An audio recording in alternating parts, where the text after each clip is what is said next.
Okay, I'm gonna take some time to talk about forecasting here. I've been working on uh, some of this walkthrough that is presented in the Data Smart book. This is chapter 8 of the Data Smart book. The title is Forecasting. Breathe easy, you can't win. He's talking about the difficulty of forecasting, being accurate in forecasting. So this chapter walks through several different methods of forecasting, kind of shows some of the pros and cons. And the scenario that they're working on is a business that is selling swords. So the name of this sword that they're looking at is the Anduril Demand, and he seems to like Lord of the Rings. So he's basing much of this off of a person that creates a sword business to fashion swords from the movie series Lord of the Rings and sells them online and through several different sources. So anyway, what he shows here is that we start out with some previous demand history, showing how many swords have been ordered in prior months. So this has 3 years worth of data. You see, you're showing 36 months worth, and he starts out with just a XY plot showing where all those fit. Now what I've done here is just added a trend line to that to show kind of the smoothed average line, or the regression line. They call it the line of best fit in some terms, to be able to show where the trend is and where that data is moving. I'm going to add the equation on the chart just so you can see it here. If you knew nothing else, that might be one way to figure out how to start forecasting what's going to happen in the next few months. So I'm going to show a couple of different examples. You can take a look at the spreadsheet that I've got with all of this in it. I'll post this out to the Google Drive. But he starts out with showing simple exponential smoothing as a method. He shows the pieces of that are to create an initial level estimate. You get that from just calculating the average from the first year. So this is a technique that blends both hindsight and foresight, meaning looking back and looking forward as a forecasting method. And when they call it exponential smoothing, they're trying to figure out how to smooth out a lot of the erraticness or the uncertainty in this demand over time. So they start out with a level estimate just by averaging what is known from the first year. Start out with that level estimate, and then with each level you calculate out a level estimate based on basically our average of where are we currently, and that changes over time. It becomes kind of a moving average over time. And he shows you calculations for how to calculate each of these. You'll see this one is C5 plus C2, so you're taking your error term from that estimate. In other words, you take your demand minus your estimate to get the error. So you're taking each of these pieces, and then you're going to use this smoothing characteristic as an exponent. You see, that's why they call it exponential smoothing.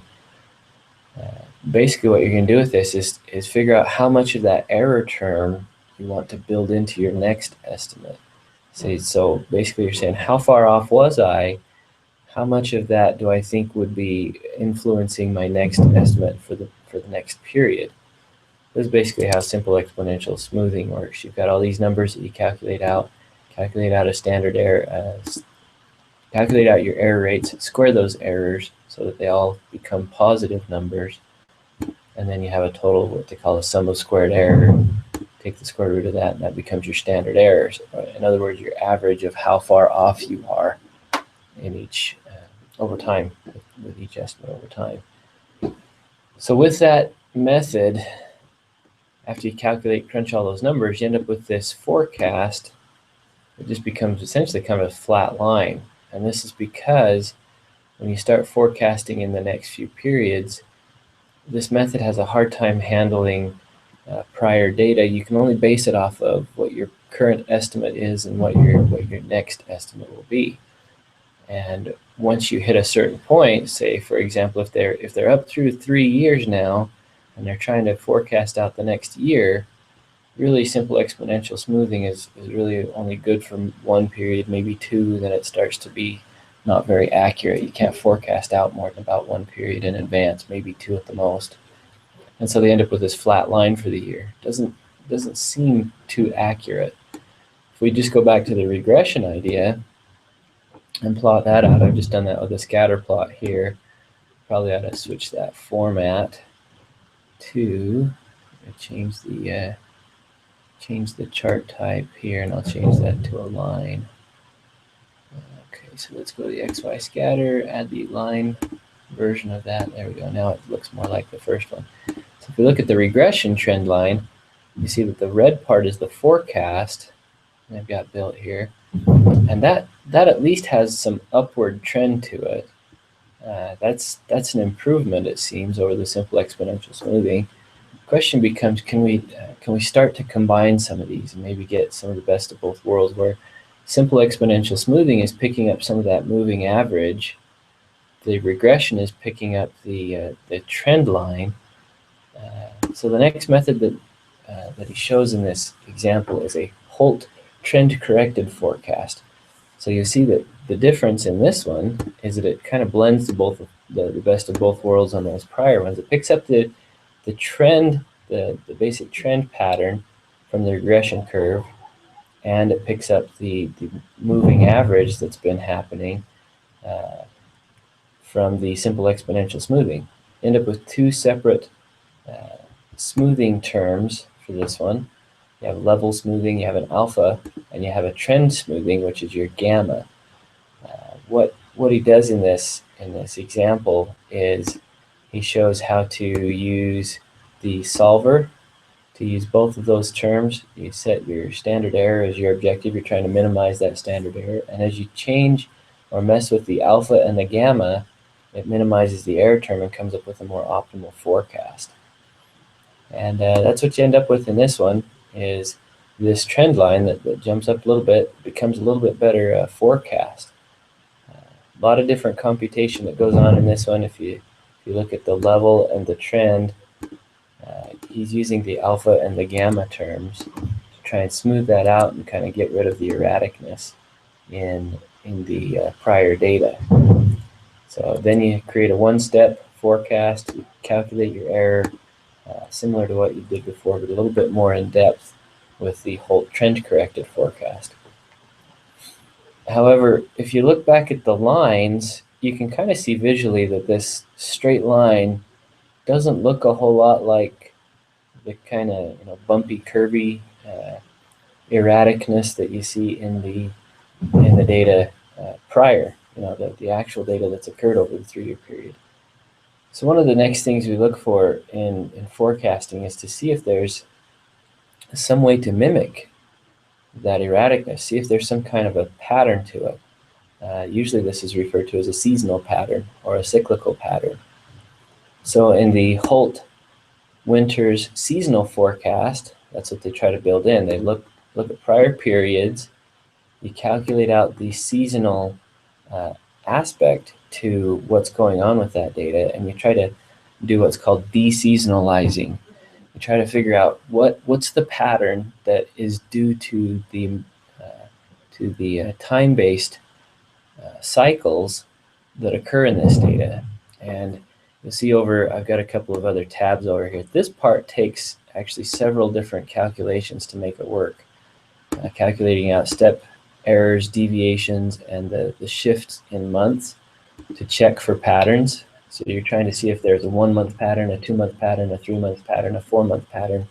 You're checking each of those because we've got this data collected on a monthly basis. That's all we can check for. Can't check for a weekly pattern. Can't check for a quarterly pattern. We probably could do a quarterly pattern, but we'd have to aggregate that data up to quarters, check for those. But as you calculate these out, you come up with these numbers that you're looking for something that stands out. And they do that through what they call autocorrelation calculations. And you can see this in the spreadsheet that I'll post. You're looking for something that stands out above kind of a standardized rate. You see that he explains in the book how to calculate this this kind of threshold to determine whether there really is or is not a pattern in it. And the way that it calculates out, it shows that it's negative 0.33 or 0.33 is your threshold lines. And so the 8-month, there almost looks like there's a negative 8-month pattern to it. It's really, really close. But the stronger one is the 12-month pattern, which you kind of would expect, kind of a yearly pattern in the way that people conduct their business. You kind of expect maybe a yearly pattern, though the 8-month one is kind of surprising in this. If we come back and look at the seasonal pattern after deseasonalizing and taking these factors out, you end up with a forecast that looks a little more believable. If you can kind of see that there's a consistent spike in this data every 12 months. And I bet if you think about it for a minute, which month might that be? Which month do you think would have the highest demand? In this case, it's December, probably because of Christmas time. That's kind of a common pattern, seasonal pattern in the United States at least, and in a lot of Christian countries. So you see that even though we ended up with a very high spike there at the end of the year from December, we're not really expecting that pattern to continue immediately in January. We kind of see this dip every January where things kind of drop down here and here. And this is where things started out in January here. So you see kind of a 12-month pattern in the dip. We would expect that to happen again. So this becomes our seasonal forecast that brings in leveling, or the weighted average, trending, the movement in the overall trend, or the global trend, growth trend, I guess you could call it, and the seasonal trend of what's happened in prior cyclicals, prior patterns or prior cycles. As you combine all those, you end up with an estimate that looks a little bit more believable. I ended up playing around. In the book, John Foreman has you create a chart that's using an area chart to show what he calls a fan chart here, to show you what your projected forecast would be for the year using this seasonal forecast, and also an interval. I've got mine built so that if you want an 80%, you can define the interval, maybe an 80% interval. How about if I drop it down to 50%, then you'll see that it shrinks it down. I've got it built kind of dynamically so that as I go up maybe to 97%, it expands that out and shows you your confidence interval and where your estimates, your lower bound and your upper bound would be. He just has you create the static one based on a 95% confidence interval. I made mine more dynamic so I could play around with it a little bit just to see what happens. It's kind of fun to see the dynamic nature to the chart. The next one, I took this chart and I thought, this isn't really telling me what I want it to, so I experimented a little bit with the chart here, the visualization. Here's another variation on that, where the black line is the point estimate, or the precise point estimate in the middle. This comes from that seasonal forecast back here. It's basically the red line. The red line in this chart becomes the black line, the one right in the middle. And then what I built out around it was from statistics, what you refer to as the standard deviations in the forecast. So I'm capturing 68% of the confidence interval in the dark green. The medium green captures 95% confidence, and the light green captures 99.7% of the confidence interval. I thought that might be a little bit more fun way to display this and show the degree of how likely it is for the forecast to fall within particular ranges for each month. So visually, that one I thought was kind of interesting. Here's a variation on that, where I wanted to see not just the forecast for the year, but the trend of where it's going over time to see. So I connected it in with prior year data, the 3 years that we had prior to that, and then the confidence interval moving forward. So this becomes an area chart. It's not exactly pretty with this white blotch in the foreground, but it's trying to get the effect of where we've been and where the forecast says we're going. The other thing that I did with this, I tried to take this data and I turned it into a Power View chart. PowerView gives you a lot more functionality with your charts. It helps your charts become a little bit more interactive. This one is not incredibly interactive. If you've got a richer data set, you'd see much more benefit to this. But this is just an example to show. I can show the prior year plus the current forecast on demand, and the blue line shows the upper end of the forecast, and the orange line shows the lower end of the forecast. And this PowerView chart becomes dynamic that way. It becomes clickable and filterable as you click around. Also, as you put your mouse over these data points, it'll pop up and show you which month number you're in the upper, it'll show you the actual data point for that period. So for month 47, it shows the upper bound. This can become a little bit more dynamic. These can be enabled with filtering capabilities. A lot of times when you've got a much more rich data set. So for example, if I'm trying to forecast all of my different swords, not just Anduril, but many different sword types or categories or varieties, you could create charts that then could filter out automatically and allow the chart to become more interactive for the user for the reader to interact with.